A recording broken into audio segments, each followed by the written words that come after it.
Hello everybody. So, small review from Poland. Yeah, I bought last season Nidecker Supermatics, and I would like to share with you some my own opinion if that works or not.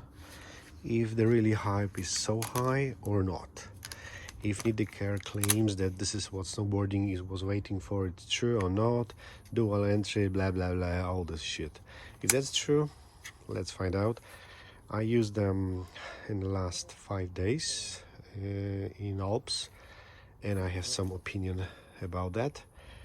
I didn't get them from Nidecker. I bought them with my own money. Yep, it was possible to buy them. So let's jump to that.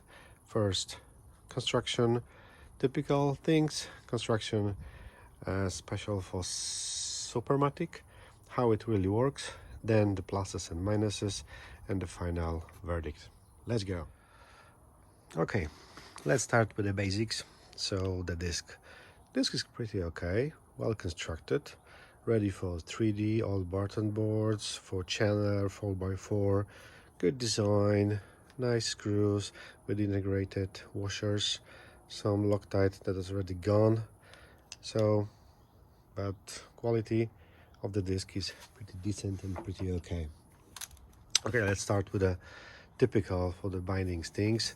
I mean, high back is very typical with the standard lean adjustment, no big deal around that.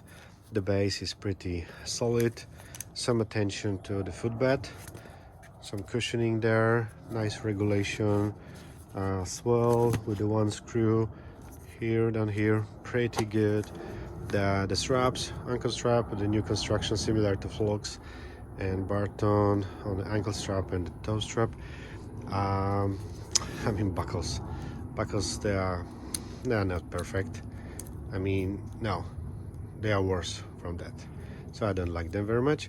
So this dual entry, I will never use the buckles really. The buckles for me, it's like just set up your bindings for your boot and then you use automatic system. For the normal usage, no, I will never use it.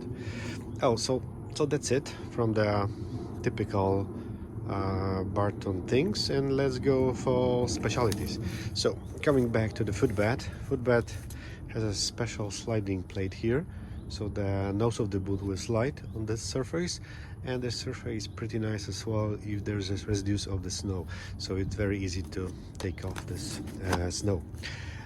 Special things to those bindings, it's the buckles. So the buckles, they have some kind of stop system, so you can adjust your boot inside the binding and you can snag it and it will not move forward and back.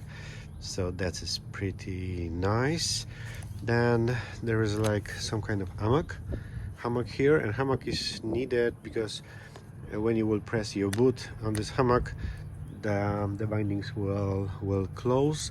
The same is the roller down here, so the boot slides on this roller to open and close it. And of course the lever to open the bindings.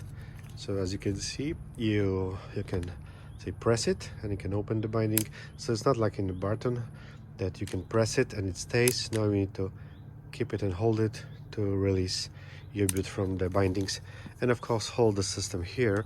So let's see the whole system here. It's like it's closed, and you can hear there are 3 clicks for closing the bindings. So that's it from the construction point of view. Let's see how it works with the boot. So with the first usage of those bindings with the boot, you need to just normally say open the straps, put your boot inside and strap your bindings. So cap strap and ankle strap. So those buckles, they are not perfect, so I will not use them like a regular bindings. It sucks really. Then you closing down the buckles. Then you save some place here, because this strap it only holds the ankle strap in the right position, and you are ready to go. You're ready to go to, let's say, for putting in and putting out the boot. How to, let's say, release the boot from those bindings. So you press this lever and you can keep it, and then you just raise your boot and it opens. It opens and you can slide out boot from the bindings. As I said before, it's very nice to have this, let's say, a nice surface that boot is sliding in. Then you have the roller here, so the boots enter the binding, and you have some kind of hammock here with a special teeth. So those teeth, they will press the snow out from your board. It helps a little bit. And then how you put your boot inside the bindings, like that. You just slide it, press it, and 3 clicks, and you're ready to go. Easy. Okay, and some thoughts and pluses and minuses of those bindings. So for me, I mean, the stiffness of those bindings is very similar to Malavita or Cartel. So very good, very good. I had no problems with those bindings. I enjoy very much, let's say, having those on the slopes. Pluses, of course, it's, I mean, it's very easy to get in.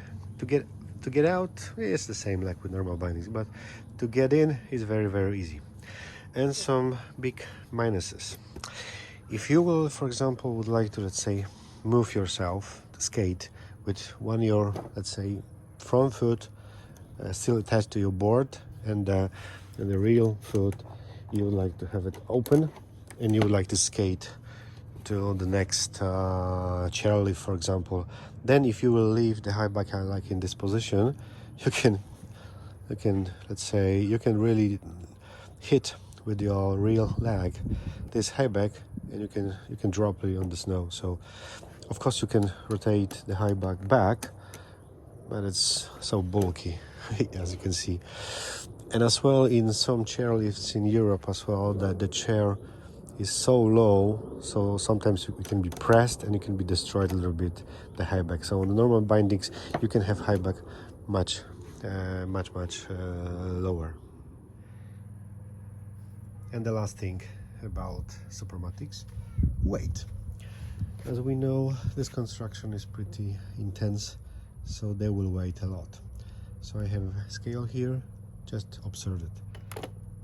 Binding size L for the boot, 43 euro.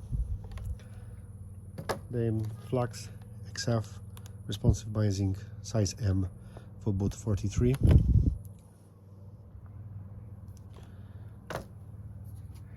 X base very light size M.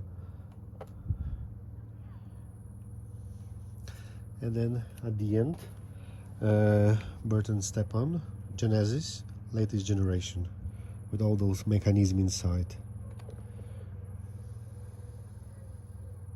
And then you can see that having StepOns on your board, you're adding around 700 to 800 grams extra, and that's a big difference. You can feel it, especially when you do flat tricks, ollies, nose rolls and stuff like that.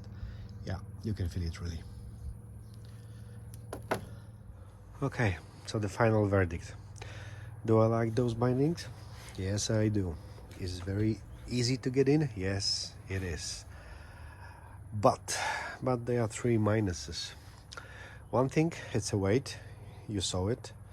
Then the problem with skating, that you can really, let's say, fall down. And the last one, it's a price. One of the most expensive bindings on the market right now. It's a quite hype on that. But knowing the pluses and minuses, I still believe that those one, they are better, especially the latest generation. So, and the weight of that is the same like normal bindings. So you don't adding weight to that. So it's your choice. My first choice is StepOn. The second choice, Supermatic. That's it. Thanks a lot.